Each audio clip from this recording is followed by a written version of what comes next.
നമസ്കാരം.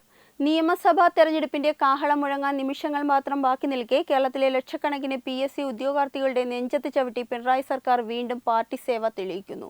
കേരള ബാങ്കിലെ താൽക്കാലിക ജീവനക്കാരായ 24 സഖാക്കളെ ഒറ്റ രാത്രി കൊണ്ട് സ്ഥിരപ്പെടുത്തിയ സർക്കാരിന്റെ നടപടി ജനാധിപത്യത്തോടും നീതിപീഠത്തോടും കാട്ടുന്ന പരസ്യമായ വെല്ലുവിളിയാണ്.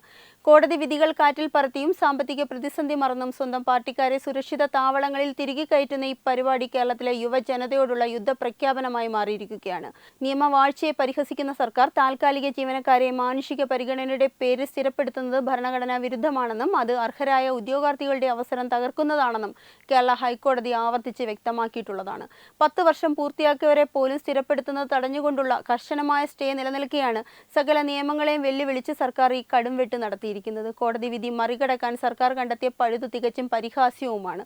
കേരള ബാങ്ക് നേരിട്ടുള്ള സർക്കാർ വകുപ്പ് അല്ലെന്നും സ്വയം ഭരണാധികാരമുള്ള സഹകരണ സ്ഥാപനമാണ് എന്നുമുള്ള വാദമുയർത്തിയാണ് ഈ പിൻവാതിൽ നിയമനം സാധൂകരിക്കാൻ ശ്രമിക്കുന്നത്. എന്നാൽ പൊതുജനങ്ങളുടെ പണം ഉപയോഗിച്ച് പ്രവർത്തിക്കുന്ന ഒരു സ്ഥാപനത്തിൽ അർഹതയുള്ളവർക്ക് പകരം പാർട്ടി ശുപാർശയുള്ളവർക്ക് ഇരിപ്പിടം ഒരുക്കുന്നത് കോടതി അലക്ഷ്യമാണെന്ന് നിയമവിദഗ്ധർ പോലും ചൂണ്ടിക്കാട്ടുന്നു. 2026 മാർച്ച് 6 പുറത്തിറങ്ങിയ ഈ ഉത്തരവ് വരാനിരിക്കുന്ന തെരഞ്ഞെടുപ്പിന് മുൻപ് പാർട്ടിക്കാരെ സുരക്ഷിതരാക്കാനുള്ള ധൃതി പിടിച്ച നീക്കമാണെന്ന് പകൽ പോലെ വ്യക്തമാണ്. സ്ഥിരപ്പെടുത്തപ്പെട്ട 24 പേരുടെ പട്ടിക പരിശോധിച്ചാൽ സർക്കാരിന്റെ ലക്ഷ്യം വ്യക്തമാകും. ഇതിൽ 21 പേരും ഡ്രൈവർമാരാണ്. ബാക്കിയുള്ളവർ ഇലക്ട്രീഷ്യൻ, AC ഓപ്പറേറ്റർ തസ്തികകളിലും. ഈ തസ്തികകൾ പരിശോധിച്ചാൽ മനസ്സിലാകും ഈ തസ്തികകളിലെല്ലാം PSC റാങ്ക് ലിസ്റ്റിൽ ഇടം പിടിച്ച് വർഷങ്ങളായി നിയമനത്തിനായി കാത്തിരിക്കുന്ന പാവപ്പെട്ട ഉദ്യോഗാർത്ഥികളുണ്ട് എന്നുള്ളത്. അവരുടെ സ്വപ്നങ്ങൾക്ക് മുകളിലൂടെയാണ് പാർട്ടി കുടുംബങ്ങളിലെ വിശ്വസ്തർ ബാങ്കിന്റെ ശീതീകരിച്ച മുറികളിലേക്ക് ചുവടുവെക്കുന്നത്.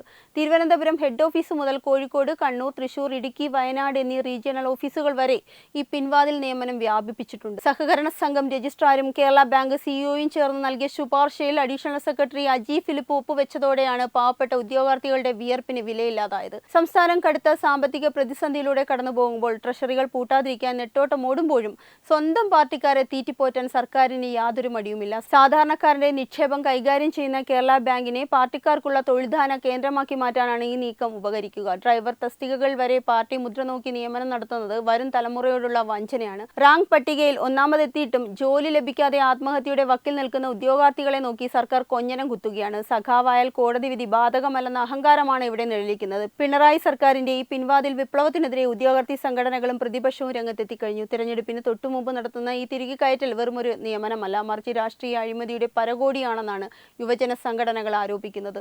PSC പരീക്ഷകൾ എഴുതി ഫലം കാത്തിരിക്കുന്ന ലക്ഷക്കണക്കിന് യുവാക്കളുടെ വോട്ട് ചോദിക്കാൻ ഭരണപക്ഷത്തിന് എന്ത് അവകാശമാണ് എന്നുള്ളതാണ് ഇപ്പോൾ ചോദ്യമായി ഉയരുന്നത്. നീതിന്യായ വ്യവസ്ഥയെയും ഭരണഘടനാ മൂല്യങ്ങളെയും വെല്ലുവിളിച്ച് നടത്തിയ ഈ നിയമന ഉത്തരവ് റദ്ദാക്കുന്നതുവരെ പോരാട്ടം തുടരുമെന്നാണ് പ്രതിഷേധക്കാരുടെ നിലപാട്. കേരളത്തിലെ ബാങ്കുകൾ സഖാക്കളുടെ താവളങ്ങളല്ലെന്നും അത് ജനങ്ങളുടേതാണെന്നും ഭരണകൂടത്തെ ഓർമ്മിപ്പിക്കേണ്ട സമയം അതിക്രമിച്ചിരിക്കുന്നു. വെബ് ഡെസ്ക് തത്തുമൈ news. Brought you by Kerala AIDS control society. HIV/AIDS സംബന്ധമായ സംശയങ്ങൾക്ക് 1097 എന്ന 24 മണിക്കൂറും പ്രവർത്തിക്കുന്ന ടോൾ ഫ്രീ നമ്പറിലേക്ക് വിളിക്കുക. വാട്സാപ്പിലും ഫേസ്ബുക്കിലും ഒക്കെ സ്റ്റാറ്റസ് അപ്ഡേറ്റ് ചെയ്യാറുണ്ടല്ലോ. HIV സ്റ്റാറ്റസോ HIV പിടിപെടാനുള്ള സാഹചര്യങ്ങളിൽ കൂടി അറിഞ്ഞോ അറിയാതെയോ കടന്നു പോയിട്ടുണ്ടാവാം. എന്ത് തന്നെയായാലും മുൻകൂട്ടി പരിശോധിച്ച് HIV സ്റ്റാറ്റസ് അറിയൂ. സൗജന്യ HIV പരിശോധനയും കൗൺസിലിങ്ങും ആരോഗ്യ കേന്ദ്രങ്ങളിൽ പ്രവർത്തിക്കുന്ന ICTC അഥവാ ജ്യോതിസ് കേന്ദ്രങ്ങളെ സമീപിക്കുക.